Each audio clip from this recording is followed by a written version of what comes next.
I thank the gentleman from California for organizing this hour, and I appreciate the eloquence of our colleague from New York, both of whom have addressed the most important issue of the day. In fact, the last 8 days, as Mr. Garamendi has articulated.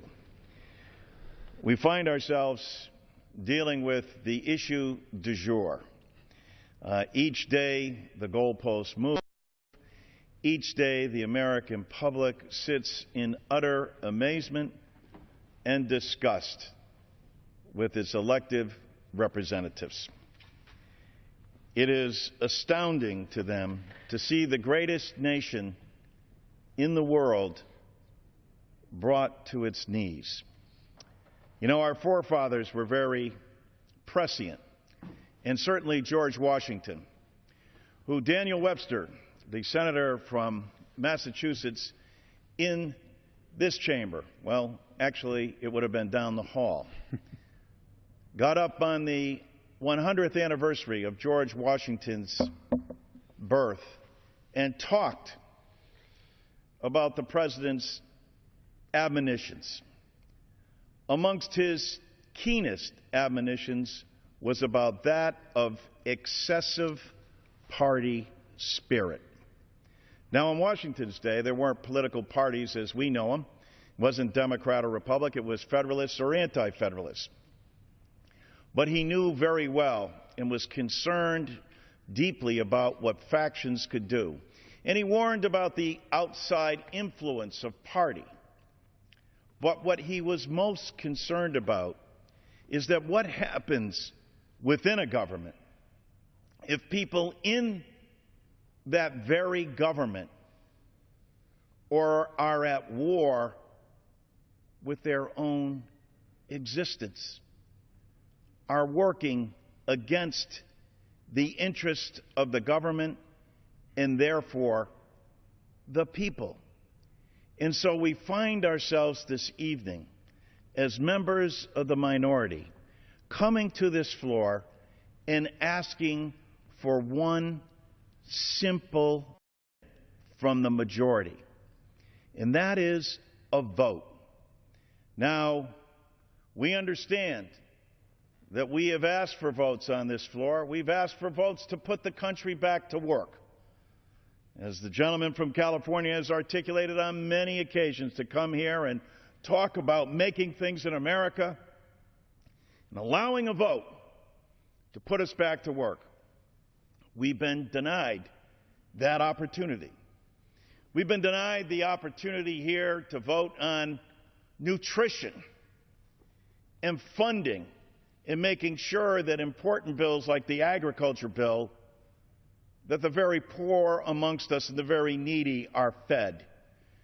We've been denied an opportunity to vote on immigration, as you heard Charlie Rangel talk about so nobly earlier this evening.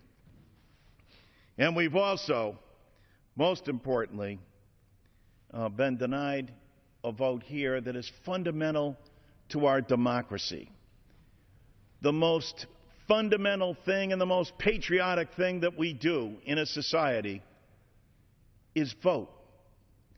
And yet here, because of the tyranny of the majority, 200 plus Democrats are not allowed a vote.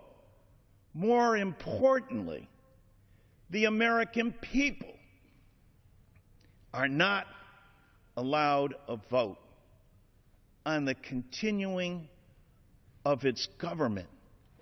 And as the gentleman from New York pointed out, not only is it the continuation and shutdown of government, but on the near horizon, defaulting on the full faith and credit of the American people.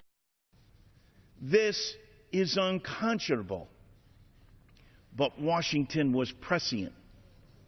When a few dangerously are at war with their own government, who seek to bring that government down, who seek to bring the government down through a shutdown, and then by not paying the bills that this body and the other body have racked up?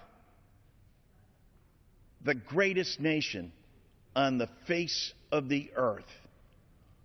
We need to be able to express the will of the people. All we ask of the majority party is for a vote. A simple vote, as the gentleman from New York said, on a continuing resolution, unencumbered, and does nothing more, and at the levels that they have requested, but put the nation back to work, and then respond quickly to the need to pay our debts without being held hostage. You are not holding Barack Obama hostage, Mr. Speaker.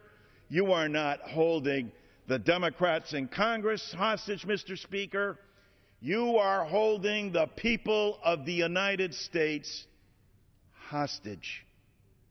In the sake of fairness and being responsible, bring the bill to the floor for a vote. Allow the minority the opportunity to vote. If